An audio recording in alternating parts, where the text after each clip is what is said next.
The summer of 1967 was a hot one, and not just because of the weather. Across the United States, frustration and anger simmered in many African American communities. Issues like poverty, lack of jobs, poor housing, and police brutality had reached a boiling point. Newark, New Jersey, became the epicenter of this unrest, erupting in violence that left a lasting scar on the city. On July 12, the spark that ignited Newark came from a seemingly minor event.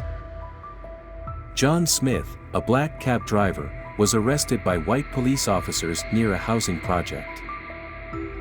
Rumors quickly spread that Smith had been beaten and even killed while in police custody.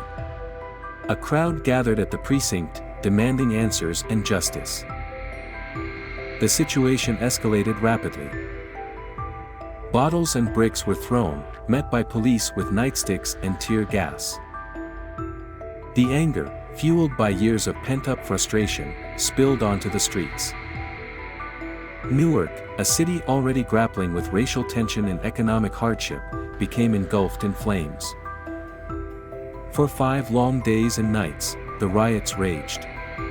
Stores were looted and burned, buildings were damaged, and the streets became a battleground.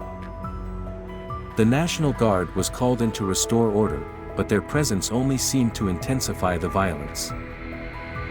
Snipers fired from rooftops, adding to the chaos and fear.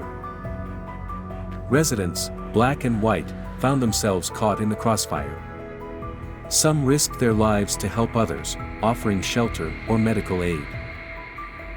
Others took advantage of the lawlessness, furthering the destruction. By the time the riots subsided on July 17, the toll was devastating. 26 people lost their lives, hundreds were injured, and property damage reached millions of dollars. The scars of those 5 days went beyond the physical destruction. The riots exposed the deep racial and economic divisions within Newark, leaving a legacy of mistrust and resentment. The Newark riots were not an isolated incident. They were part of a larger wave of urban unrest that swept across the United States during the long hot summers of the 1960s.